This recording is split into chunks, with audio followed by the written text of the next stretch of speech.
All right. So anyway, I'm Shon. I'm your host for the I'm Dealing With broadcast. Today, we're going to be talking with Dee Lewis. Now, I know a little bit about you, Dee. So give a little context about who you are. Okay, well, my name, as he said, is Dee Lewis. I am 37 years old. I have three children. I was married for 11 years and now I've been divorced for 6 years. I currently have a business that I started at the beginning of this year called Ashlyn Maddison. It's an online women's boutique. And so I do that. I quit my job last year to fully pursue that. And so I'm just working on building that and raising my children. Mm. Well, that's good. Now I think you gave a little bit more context than I was ready for right off the bat. But the beauty of it is because that's going to lead us into a little bit. Let's talk about, first of all, let's talk about some of your successes that you have going on. So go a little bit deeper into, let's start with what you did before the Ashlyn Maddison, before GM, because I remember that you're when you were out here on the West Coast, that you were involved in real estate. Let's talk about that first. I was. So my mother passed away in 2017. And after she passed away, I kind of was lost because I took care of her, 24/7. So, and I wasn't working during that time. That's kind of all that I was doing. So once that was over, I had to kind of figure out what I was going to do, with myself and how was I going to move forward. So I decided to go to real estate school.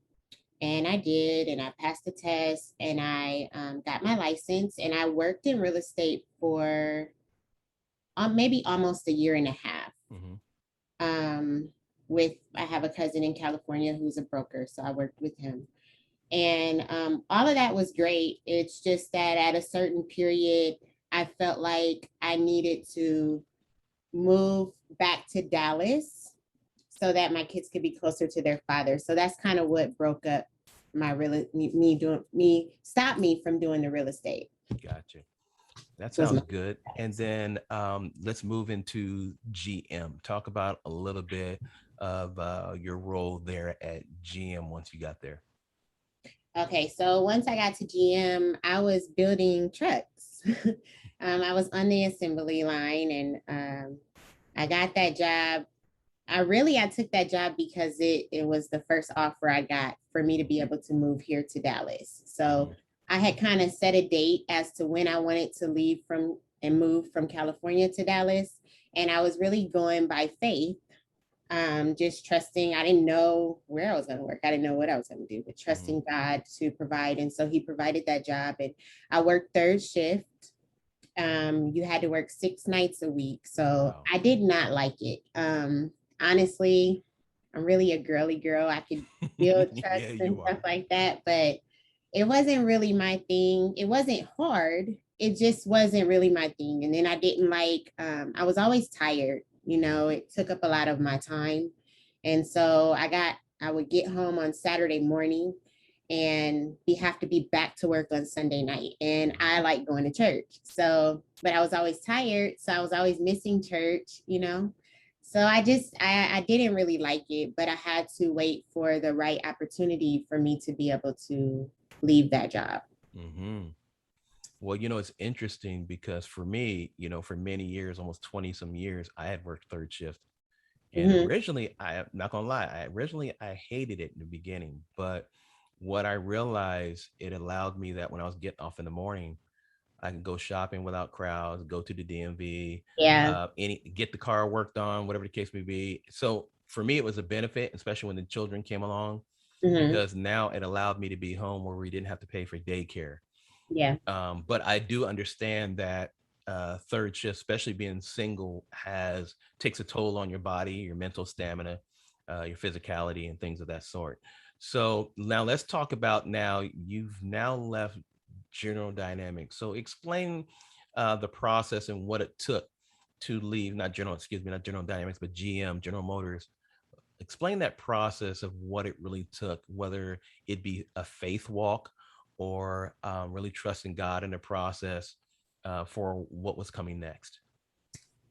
Honestly, the way I operate, I'm a person that if I want to do something, I'm gonna think it out, I'm gonna plan it out to the best of my ability and I'm just gonna do it. And so thankfully I had some money saved up um to be able to make a big decision like that. But I remember the day that I went to work, and I remember when I walked in, I knew I wasn't gonna come back. I was like, I'm not doing this anymore. And the stuff that I was doing, it was during like COVID. And so I remember one day riding to work with the heat turned all the way up. It's already hot outside and I got the heat turned all the way up. I'm trying to have a fever by the time I get to work so I can go home. That's how bad I wanted out of that job. So it was like coming to an end. But the day that I walked in and I told her, I said, I don't really feel good. I told my supervisor, and she tried to fight me on it. But, because I was at General Motors, you're a temp for like so many years now. It's not regular, like you're only a temp for 3 months. And so I was only had one day off a year. Otherwise, they would fire me. So that was another thing. I had to be there. I had no sick days. But I told her, I said, I'm not really feeling well. And she fought me on it, but she allowed me to go home. And I remember when I was walking out, I was like, I'm not coming back here anymore. I just didn't show up anymore. I just didn't. And the committee, they have, what do you call it? Like committee people there because it's a union job. So I remember the committee lady calling me like, I had been home for 4 days, no show, and hoping they would just fire me, but they wouldn't fire me because, it was COVID and they needed workers, And I remember her texting me and saying, hey, your boss said you haven't shown up to work. And she would have helped me keep my job, but I didn't want the job. So I was like, that is correct. That was my response to her. And that let her know I didn't want the job anymore. And I just moved forward with what I wanted to do. Which is? To open up my boutique. Well, and let's talk about that boutique that you're opening and have started. And let's talk about the process and processes that it took for you to be prepared to actually start that. And then where did that passion come from? Okay, so I guess I'll start with where the passion came from. As a child, well, growing up, probably more when I got into junior high school, I've always loved clothes. I've always loved dressing and looking nice and shopping. Like that's my favorite thing to do is to shop.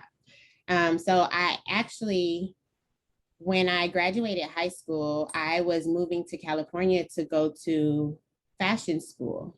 I had enrolled in fashion school and I wanted to become a designer of my own designs. But I got married and I got pregnant. And once I got pregnant, I kind of focused on having a kid and being married, and I let that whole dream go. But it's always been in the back of my mind. So anyway, what did it take for me to do it? Once I quit General Motors, I enrolled into this online fashion. It was like a boutique owner that's already been successful, and she was doing a mentorship program. So I paid $1,000 to do that. And I learned a little bit, but you have to be careful sometimes because a lot of people, they start these mentorship programs and you pay all this money and then you're not really learning nothing in return. Exactly. Right. So I did that. And then a little while while taking that class, Joyce Sheffield, she is the owner of On and Off the Runway Boutique, a very successful boutique. She's lives in Detroit, Michigan, so my hometown. She had a mentorship program that she started, and I joined her mentorship program, and that was very helpful for me. So I got a lot of the information that I needed as far as how to go about starting and the business licenses and all of those things that I needed. I started my LLC, all of those things. And I just moved forward. I geared up for my launch, and I was supposed to launch for my birthday, December 21st of last year, but we had some hiccups with like the photographer and stuff and getting my photos. And honestly, I got a little discouraged, and she called me. So it's really important, I feel, to have a good mentor and one that sees you and understands you and they're in tune with you. Because she called me and she was like, what are you doing? When are you launching? And I was like, well, my pictures and blah, blah, blah.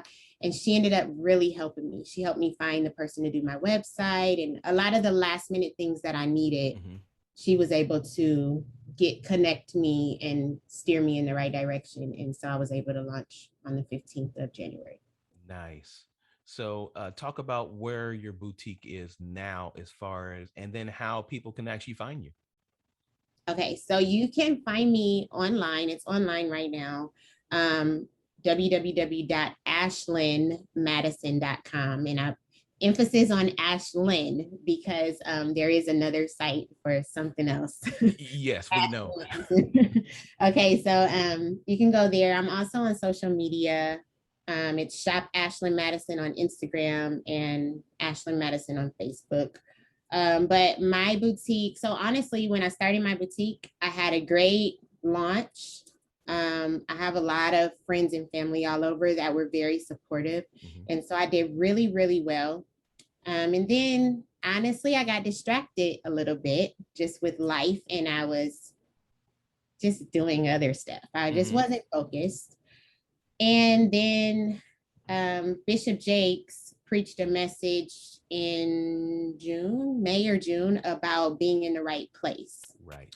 And so at that time, I was contemplating moving back to California and just doing something totally different. It was up in the air. You know, I had been saying I might move, but it wasn't in stone. And I didn't feel the way that I felt when I moved here from California. When I moved here from California, I knew I was making the right decision. Like I knew this is what God wanted me to do. But I was kind of making a decision based off of my feelings and my emotions. And Bishop Jakes preached that message, and that message just made me shift my thinking. Right. And I felt like God has me in the right place, but what am I doing with that? Like, am I doing everything that I could be doing to be successful here? And I wasn't at the time. And actually, I was going to Cabo. I was going on a Cabo trip. I had already paid for it, $800 and some. I was going with my cousins. And that night, around like 4 a.m, Texas time, 2 California time, I texted my cousin and I said, I'm not going on the trip. And I thought she would be asleep, but she called me immediately. And she's like, what are you talking about? I said, I can't go. And she didn't really understand at first. And it was okay. She didn't need to understand. I knew that I felt like, how am I going on a trip to Cabo and my business is not where I want it to be? To me, that wasn't a smart decision. And so even though I would lose the money, I felt like if I stay focused to what I'm really trying to build, then it would pay off in the long run. And so I'm thankful that I did that, because I started back talking about my business for Father's Day. And that's when I was on Bishop Jakes on the stage. And I wore my first outfit to come back, with Ashlyn Maddison. And I started promoting myself. And then his daughter and I are really good friends. And a few weeks after that, maybe a month after that, she called me and said, hey, would you want to style me for my birthday? And I'm not a stylist. Well, I don't claim to be a stylist. I just dress myself. But I said, sure, I'll do that. So she ended up telling me the reason why she chose me or asked me was because I had been consistent with posting about my business. And so I knew that was God, because had I gone to Cabo, I would not have been thinking about my business. Considered consistent. Yeah, I would have been consistent. So that actually helped me to gain more followers on my business page, and it, brought more attention to my business. And so, yeah, it's important to know God and listen to God when He tells you. Wow. That's interesting that you said that. If we were to go back into your context where you talked about having someone in your life who not just charged you, but challenged you, mentored you, and helped groom you. to be what you needed to be, both professionally and in life. Explain to me how that process worked. Are you talking about with my mentor for, Yes. Yeah. To help you to, because I know we talk about it from a business standpoint. Okay. So that's just dealing with business, but why is it important to have someone with you, whether it's in business, but even in life, because that was just for you in business. Mhm. But, why is it important to actually have someone who actually holds you accountable also in life, and explain how that process works? Okay. I think it's important because there are days when you're just off, right? Like some days you're on and you're focused and you're going to do what it takes. And then there's some days, honestly, when I wake up and I don't feel creative. I don't feel like I can put an outfit together. I feel like, what am I doing? Like, what is the purpose? And sometimes you get distracted. And so it's important to have someone that sees something in you, Right. and that will hold you accountable and kind of be that voice when you're not feeling it, And so she definitely is that. I talked to her, I called her to ask her one question literally earlier this week. And we were on the phone for 5 hours. And she's always encouraging me. I mean, there's been so many times I call her with crazy thoughts, crazy things I want to do. And she'll sometimes bring me back down to earth. Like, no, what are you thinking? Or what are you talking about? And I listen to her. It's important not just to have a mentor, but you have to be willing to listen and to follow the advice that the person is giving you. She's already gotten to where I'm trying to go, so when she tells me things, I listen. And sometimes if I haven't posted in a few days or a week or two, she'll call me. And when I see her name on my phone, my stomach hurts because I know where it's going. Yeah, I know that she's not mean. Right. Calling to hold me accountable. Right. And so I answer and I'll be like, hi. And she'll say, what are you doing? Why haven't you made a post? And maybe I'm just going through emotionally, maybe I'm just tired, or maybe, something with the kids or whatever. And she'll always speak to, sometimes without me even telling her, she speaks to whatever it is I'm going through. And she's like, look, you can pout for 5 minutes, you can spend a day, take a day, but you can't take all this time off. Yeah, like you got to keep going, Yeah. And so that is very helpful for me. I'm so thankful for her. So do you think outside of the professional and or business life, just in life in general, what do you see from your chair? Do you see people actually sometimes sitting in places that they shouldn't sit in? Basically, you know how it is that the hardest thing that I think for many people, as well as men, women too, is to start. They think about things for so long, but they never get started with that new business, with that relationship, maybe talk about children, finances, whatever. Are you seeing a lot of stuff especially in your age category and beyond, where people just sit and they never start? Absolutely. And I'm one of those people sometimes, if we be honest. Fear sometimes causes us not to make a move. And overthinking, we doubt ourselves, or we doubt if we doubt if we can jump into that new relationship. We fear being hurt again if we've been hurt, so it's overcoming fear, and it's not thinking so much about it, but just organically going about life and taking each day one day at a time. Right. That's what you have to do. And that's amazing that you say that, because that's going to it's going to segue right into where we're going next. So you said earlier, and I wasn't expecting that context to come up so quick, but you did. So about you were married for X amount of time, and then divorced. So let's talk about you, first of all, that dream that you had in the very beginning before being married, later on becoming married, having a child, and you have multiple children, and then that relationship dissolved. Let's start with the very beginning before we move forward into the tail end of that. Okay. So, well, that's easy for me. Since I was a kid, that's all I dreamed about was being married. It was like you grow up, you get married, you have kids. And I had in my head the type of man I wanted, how I wanted him to look, and all how I wanted my wedding to be, all of that stuff. And I met my ex-husband. We went to church together, and we were young when we met, and we were young when we dated. And I was young when I got married. I was 20 years old. And I was in love.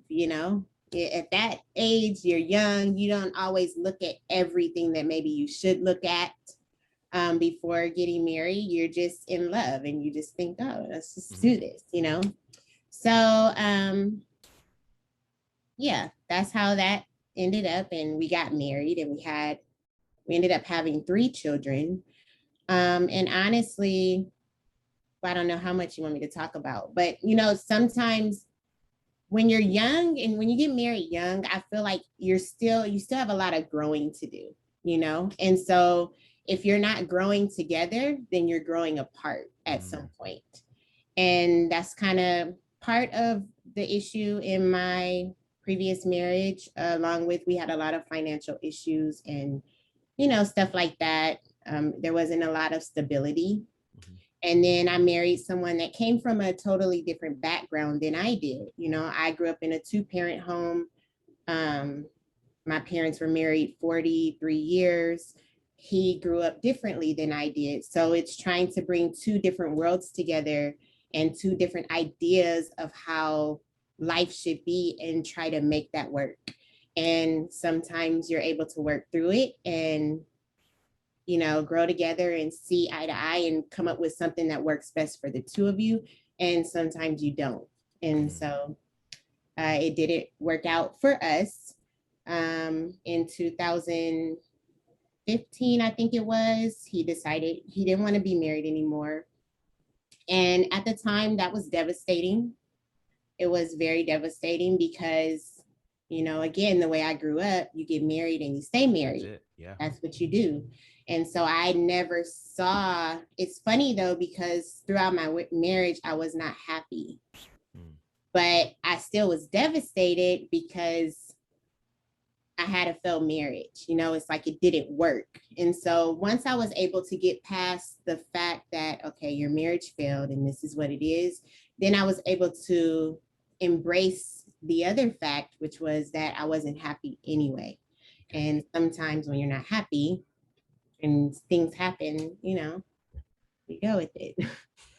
I don't know if I said too much. Well, let me ask you this. Now that you're on the other side of things, and again, I cater mainly to men, 76% that actually pay attention to the I'm Dealing With broadcast, whether YouTube or on the podcast, they're 76% men, but all the rest of them are women.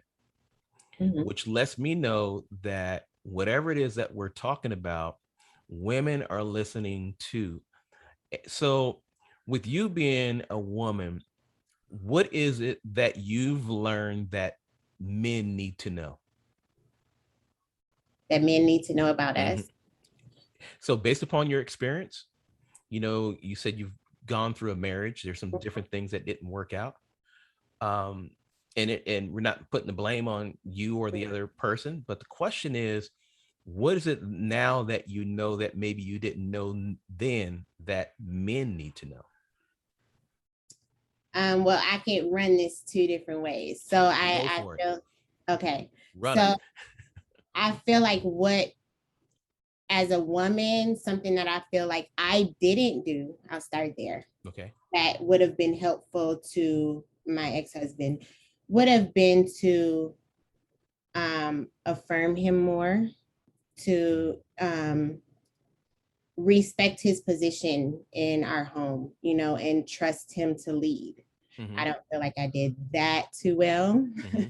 Men need support, and they need to know that you have their back, and so on that side, I'll say that. I think communication is important. It's important for men to listen to understand and not just to be the next person to waiting in line to talk.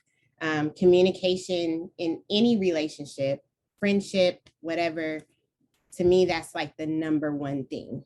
And I try my best to communicate and not just throw out there, well, I'm not happy, or I don't like when you do this. If it's deeper and it's getting to the point where you're wanting to leave, you need to express that. You know what I mean? Because you saying, I don't like when you do this, doesn't say you're leaving tomorrow. You know what I'm saying? So communication is very important. And then just working together, trying to understand that you two are different, it's two different people coming together, and try to be understanding of each other. And you may not always agree, but working to come to a what am I trying to say? Like a happy medium where you can an understanding. Understanding, yeah. Because I know on different sides of the pond, we're on two different sides of the fence. Men think a certain way, women think a certain way. There's certain things that men expect. There's certain things that women expect. I was just having a discussion earlier, and we as men, we deal with things just a little bit differently. And a lot of times we see things only through our lens, and we think we're right in the decision we make. And sometimes some of the decisions we make may be good, but the way we go about executing those decisions and alienating our wives or our girlfriends or our families, that's wrong. Right. So what is it also that you've seen that you know of that we can do better at to help us out, especially because I know you are in fact available. And but what are some of the things that you as a young woman, outside of the fact that you have children, because I don't want to even get into that yet, I'm going to save that a little bit, but what is it that you look for when looking for a potential mate for yourselves outside of the children standpoint? Because I know that's a big thing too, but what is it that you're looking for in the characteristic of a man? Not necessarily the physical attributes, but the characteristics, maybe the mindset of a man that men need to know that, women like yourself are looking for. Okay, you said a lot. I look for, it's a few things. I look for the person to have a relationship with God. That's number one for me. They have to have a relationship with God. That's just my stipulation. That might not be everyone's. But why is that? Well, let me ask you, why is that important? Or should it be important? It's important for me because I have a relationship with God, and I feel like a man cannot lead me if he doesn't follow Christ. Like, what? Okay, explain that portion, then you can move on. But explain the portion of he can't lead you if he can't follow Christ. Why is that important? Because the man is the head, and so you have to. Who are you getting your direction from? That's what I'm. Who are you? If you're wanting me to follow you, that's fine. I'll follow you. But who do you get your direction from? And if you don't get your direction from God, then you can't lead me, especially if I'm Christian, and I trust God with my life, I depend on him for everything. So I need to know that, when I can't call on God, you can call on him for me, little things like that. That is very, very, very important to me. And it's almost, honestly, if I know that you are not a believer, I don't even waste my time. And that's just me. We can be friends, but I won't waste my time. I won't go on a date because it's pointless to me. That's just my stipulation. I love it. So keep on going. So now we've gotten away from the God factor of it. Okay. Let's go a little bit deeper. What other characteristics and attributes do you look for in a man? I look for him to be a go-getter. I'm a go-getter. I'm a do whatever it takes. So I need somebody that has some goals, some aspirations.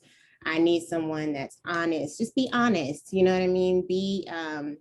I look for loyalty. I look at the family background now. I didn't at first, but I do now. Why? Okay, Because that's important. yeah, so you said you didn't look at it then, but you look at it now. What was it about then that changes your mindset about now? Well, I didn't look at it then because, the way I grew up, if I just be honest, I was very spoiled. I got everything I wanted. And I felt like I was going to be fine regardless. It didn't matter. I was a kid still, kind of mentally. So I didn't think that it was important to focus on the views and the values of someone else and how they were taught. If you're raised in a household and you're used to putting sheets on the bed and stuff like that, but you get with someone and they feel they didn't have sheets, so they feel like you ain't got to, you're doing too much. You ain't got to do all of that. Just lay on the bed. Well, that may sound small, but to me, I want my kids to have sheets on their bed. That's the proper way that you lay down in the bed. And so that's little things like that. And that's a real life situation too. That's why I brought it up. But little things like that can cause friction, And so it's important just to know how a person was raised, who showed you love. Did you get love? Did you get love from your mother? Did you get love from your father? What is love to you? Like little questions that we don't always think to ask, but now I look at, because maybe they didn't have their mother or their father, or their relationship with them is estranged. And so that might affect how they treat me or how they view and value me. And so I look at all of those little things. It doesn't have to be deal breakers, but if you know and you can understand where somebody came from, and if they're honest with where they are and, willing to get help and whatever, then it can work. But I feel like you still have to ask the questions. Got to ask the questions. I love it. I love it. So we're going to go into this next segment, and I think this is going to be pretty personal, especially, for myself, but even more so for you. Let's first talk about we know about you being a young woman, a businesswoman, a mother, and a divorcee, as well as looking for, a potential mate, down the line. But not too far in the distant past, there has been some losses in your life, and I know there's some things that, a lot of times we skip over and gloss over some of the different things, which causes us to be more successful sometimes when we do some different things. For some, it slows them down. And for others, it pushes them harder when there's losses in their life. So let's talk about the first loss in your life, dealing with my cousin, your brother, Billy. What was that like for you? That's a deep question, Shon. That was difficult. That changed up everything in my world. And that was probably the hardest loss. Yeah. More than anybody, more than my father, more than my mother, it was my brother. After that, I pretty much, I didn't care about school. I didn't do very well in school. After that, I just was lost. I was very lost. My brother was very instrumental in my life. Yeah. With him all the time. He taught me everything, and my parents. So, I had good parents. So it's not like a thing where I had to be with him because my parents are somewhere else. No, he spent a lot of time with me, and he affirmed me, from the smallest thing to the largest thing he taught me, from make sure your ends are clipped and you look nice, to make sure you balance your checkbook. He taught me all of that. And so when he left, I don't know, I still think about it every day, every single day. There's not a day that goes by that I don't think about him. Everything that I do almost on a daily basis, I'm going to do at least one thing that has to do with him, whether it's a code, anything, you know. So that was difficult. And it took me a long time. I think I was grown when I finally was just like, you got to kind of move past that, you know.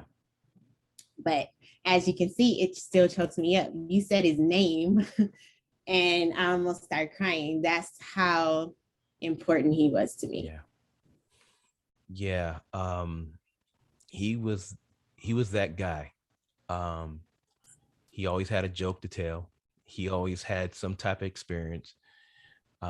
He was always trying to put some woman in their place. This is what I'm not going to do, and this is what you're going to do. You know, this is what I expect out of a woman.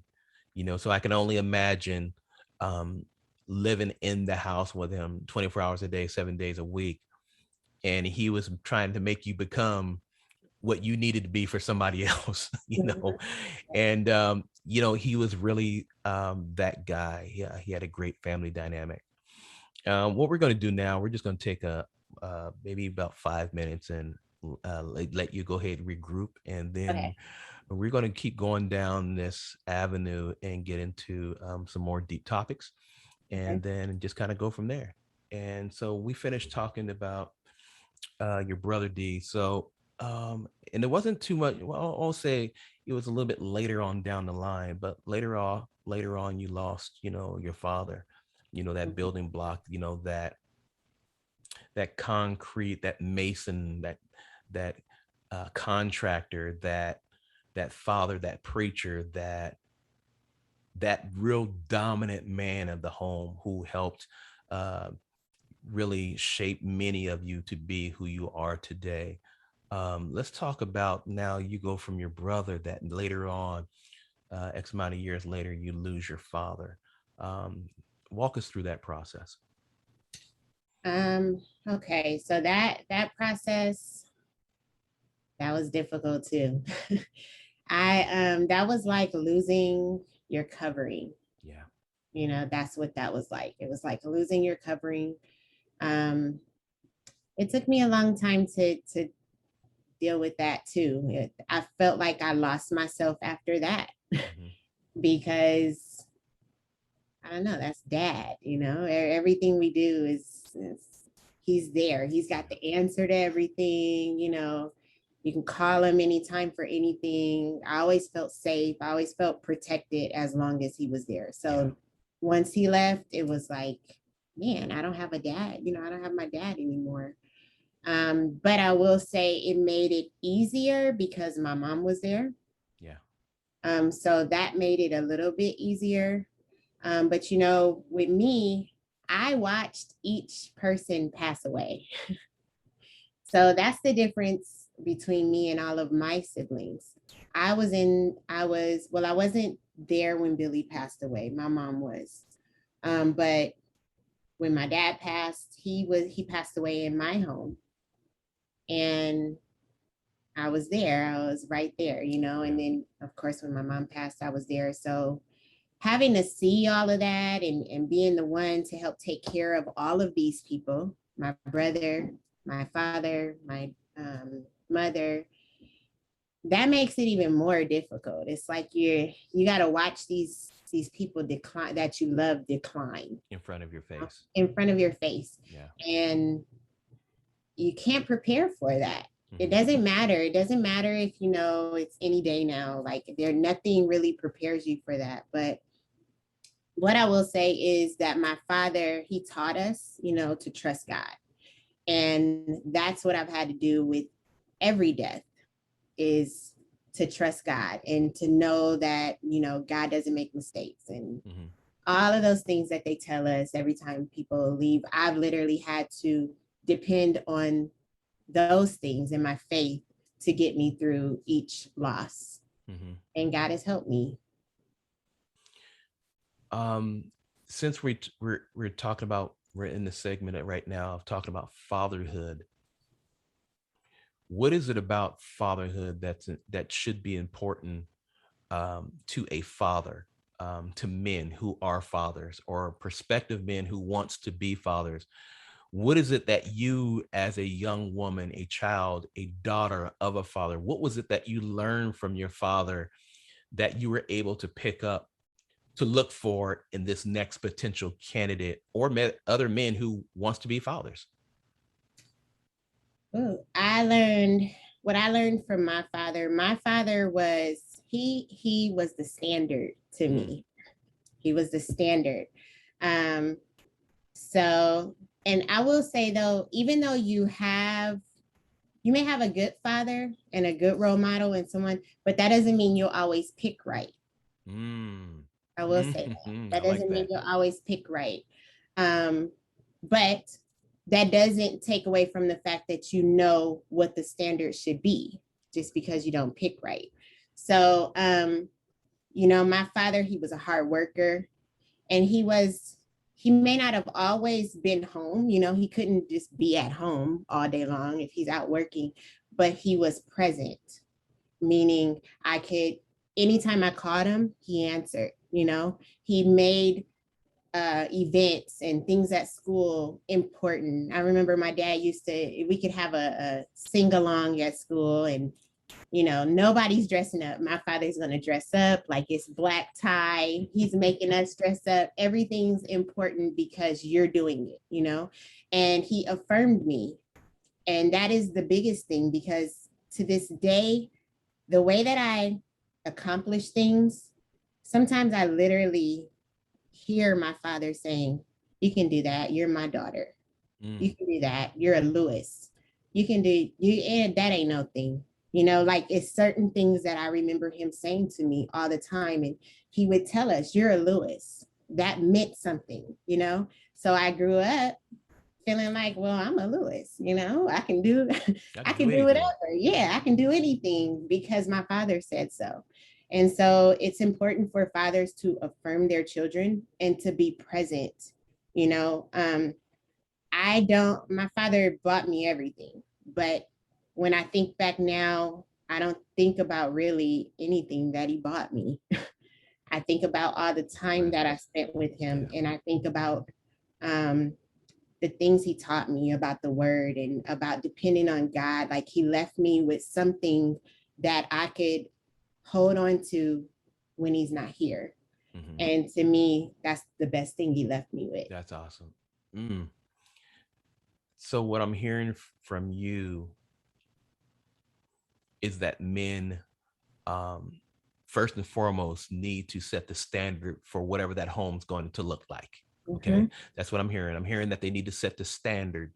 The other thing that I'm hearing from you is not only set the standard, but while setting the standard, they need to be present, and not just present, but active in that home. Mhm. Because you have a lot of people, men who think that just because they go to work that they're doing their job, when in actuality it's not just going to work and bringing home money, even though that is important, Mhm. but being present, for that wife as well as for the children is important as well. And why do you think that is important? Because as a child, like my kids don't ask me how they eat. They just want food when it's time to eat. They don't Mm-hmm. ask me how anything happens, but what they know is that if they call me, I'm there. If they need me, I'm there. I'm going to have their back. If somebody hurts them, call mom. Mom's going to. So it's important to make your presence known in the lives of your children. Like they need to know daddy's got me. You know what I'm saying? Daddy's the man. Like my dad was the man. I look at other men and I'm like, oh, you ain't my daddy, like you're cool, but you're not my daddy. You know Right. what I'm saying? And that's because of my dad. He was strong. His posture was he had a presence when he walked in the house, when he walked in a room. all of those things I paid attention to, you know, just how he was, period, how he portrayed himself around, and his confidence, that gave me confidence, you know, his confidence gave me confidence, you know, like dad doesn't back down, you know, he's not going to back down. So I don't have to back down, you know? Uncle Jerry was strong. He was Yeah. strong and confident, but what I liked about him, but he wasn't cocky or arrogant either. No. It was his persona when he walked into a room.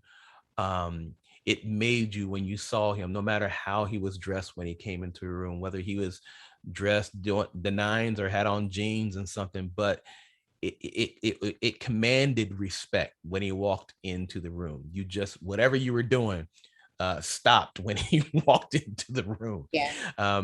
Just because of how he carried himself. So later on, you know, and I know we're talking about, you know, loss and how it has shaped you into being who you are, some of the different things that you've learned along the way, even now. But in this loss, you had to take upon taking care of your mother, and being with her, you know, through her situation. So let's talk a little bit about Auntie Freddie, you know, your mother, and how that all transpired and all the different things that you, here it is, you're a single, you know, divorcee woman with children who has to nurture their mother without help, you know, and pretty much do it on your own. Talk to us about that. Okay, so the thing about my mom's death, well, I'll start here. My mom, when my ex-husband called me and told me he wanted a divorce, my mom was dying then. Mm-hmm. And I was in California when he called. I had came for the weekend to see her because they said she might not make it through the weekend. So, and then I got a call while I was there, and he said, you know, he wanted a divorce. And so I went in the house and I had to act like nothing was wrong. Everything's good, because at that point, my mom wasn't eating, you know, she was pretty much kind of saying her goodbyes. And so I went home the next day back to Texas, because we lived in Texas at the time. And I waited about 4 days before I told my mom that my ex-husband wanted a divorce. And I waited because I didn't want her to get even more sick. You know, I'm like, she's already getting ready to go. But my mom's so awesome, because when I called her and I was like, Mom, I've been trying not to tell you this, but this is what's going on. And she could barely talk. She had not eaten. And the next morning, I talked to her that whole day when I called her. And the next morning, my mom called me, and her voice the day before was so feeble, you know. Mm-hmm. But when she called the next morning, she said, hey, Dee, I ate and I'm going to be okay. And I told the Lord, I can't leave until I know that you and your kids are good. Mm. And from that point forward, she got stronger and stronger and stronger. And so then I ended up moving with her. And my mom and I, we had a different type of relationship. Yeah, you did. It's like oil and vinegar. We had a different, but the thing is, this is the thing. It's like we didn't get along when I was a teenager, because I was a bad teenager. Yeah. But when I became an adult and I moved away, we talked all day long, every single day. Like, we were like the best of friends. Mm-hmm. So even when I moved, when she called me one day and she was crying. This was when I was going through with my husband and the divorce. I was still living in Texas, and she was crying and she said, I know that when we live together, we don't really get along, but I've asked the Lord to help me. Mm. And she said, and I want you have to come back, basically. She was like, you come and live with me. You have to come here because I have to make sure you're good, and, you know, we'll be good, you know. So the way my mom and I's relationship was, it's like two women in a home together. We always bumped heads, you know, but we had a conversation about that. So something that I'm very thankful for is my time with my mom before she left, because all those months and months of me sitting there with her, we talked about everything. And we had our moment to, I remember one night she said, she was crying and she apologized to me. And she said, we bump heads because we're so much alike.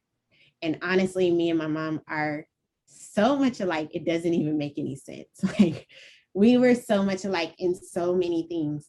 Um, and that was a moment for us, where she was just like apologizing and I apologized. And she was just like, you're just like me. And I see myself in you. And so that is why it's friction between the two of us so often. But if she were here now and I'm here in Texas and she was even across the street at her own house, I'd her every single day, all day long. I would call her. I would call my mom so much, my dad would answer the phone and be like, hold on, and just give my mom the phone, Right. So that was our relationship. But the time that I spent taking care of her, I'm so thankful for that. That was like our time to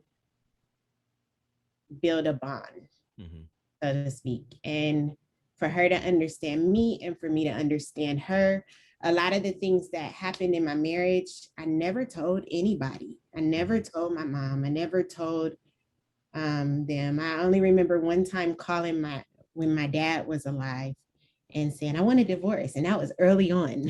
And he was like, no, you don't get a divorce. You can't do that. It was like, I said, I want to come home. No, so that was the most that they got. They didn't know the specifics of anything that went on. She didn't find that out until after everything happened. But yeah, so I took care of my mom. It was just me, my auntie Sharon, her sister would come and help sometimes. And my sister, she lived an hour or so away and she worked. And then one of my brothers travels and my other brother was doing his thing. So it was just me. And that was very difficult to watch. But she taught me how to take care of people because she took care of people.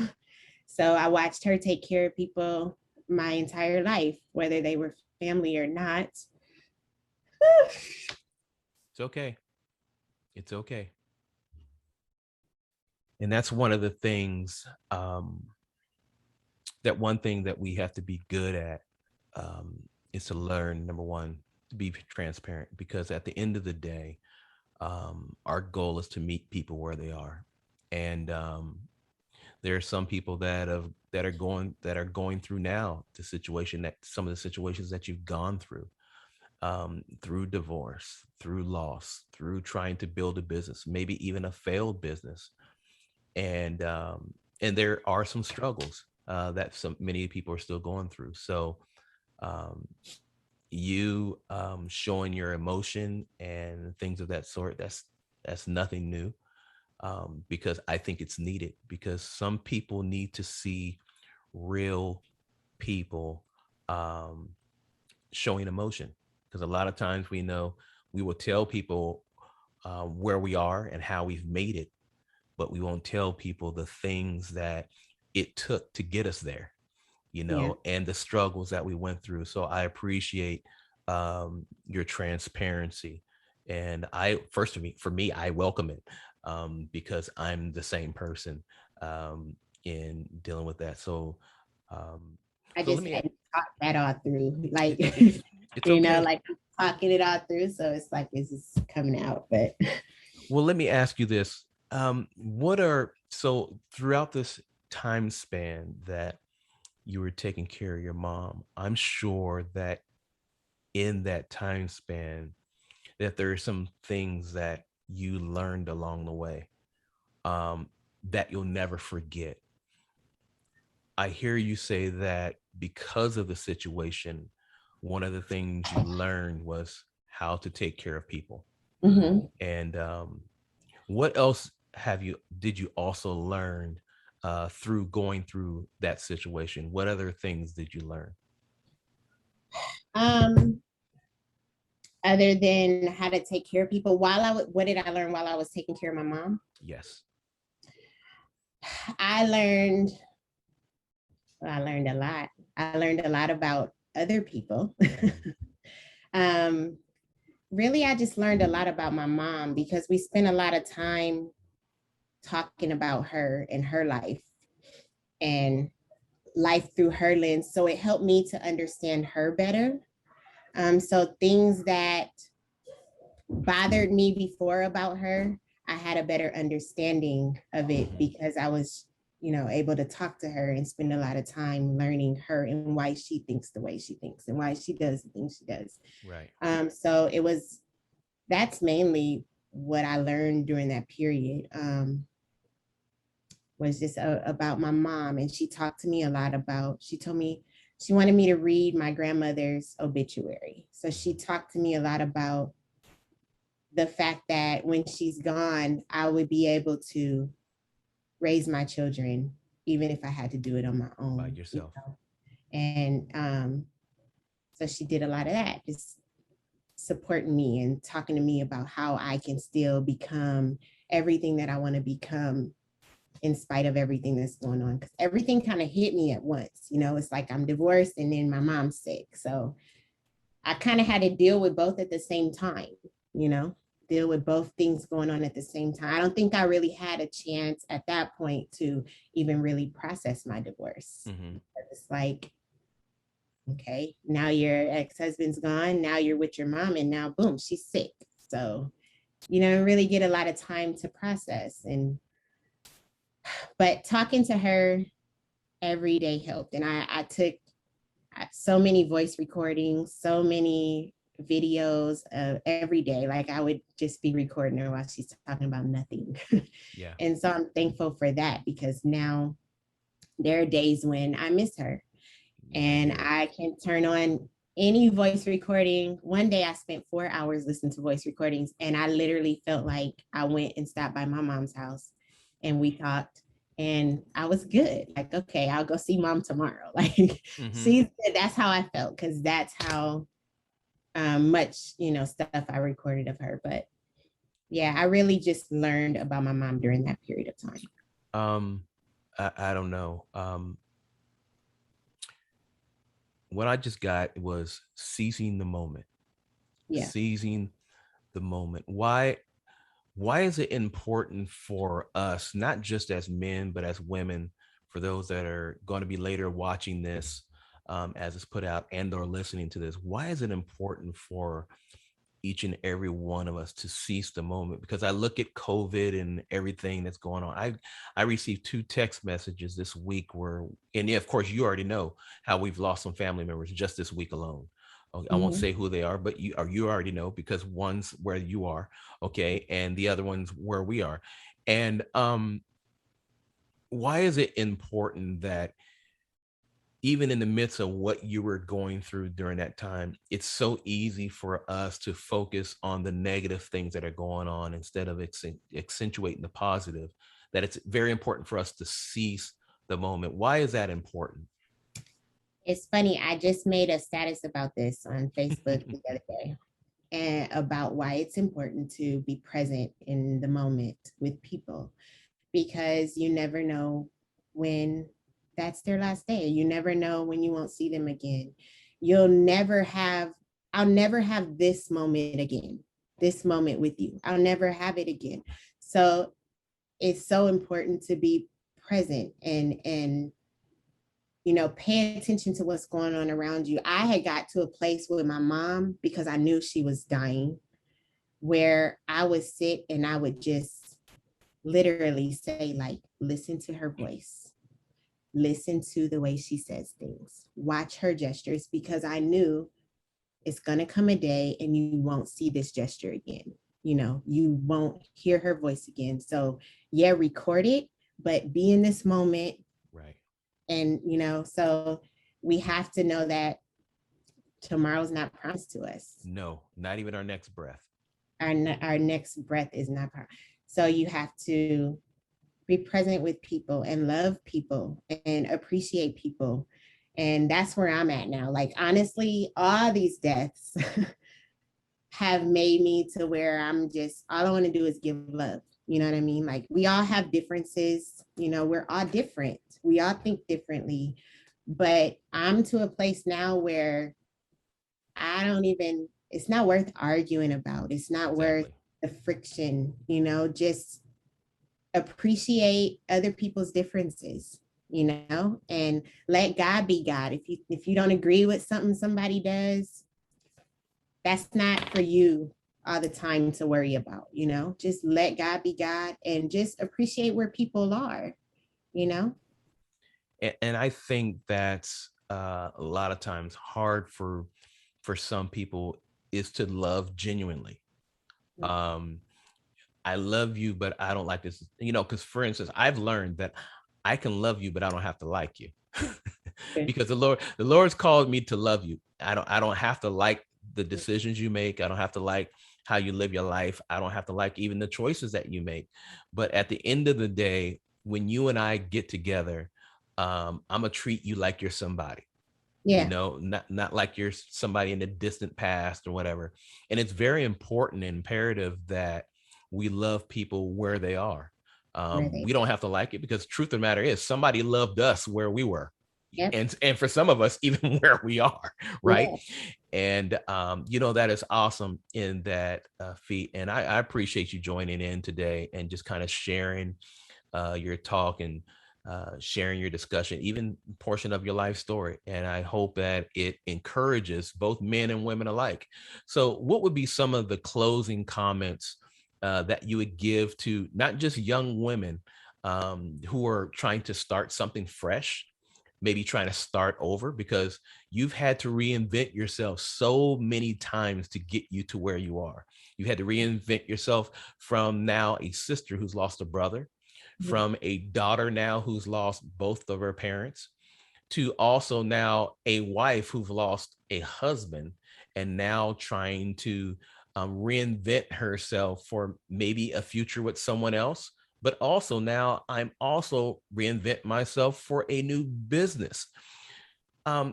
Give some encouraging closing remarks to somebody who really is trying to reinvent themselves, but struggling in their efforts. Okay. Well, I think that it is very important to take time with yourself and know yourself. You know, we're constantly changing. So whatever that entails for you, for some, it may be going to counseling. For some, it may be, you know, just discovering you and what makes you happy.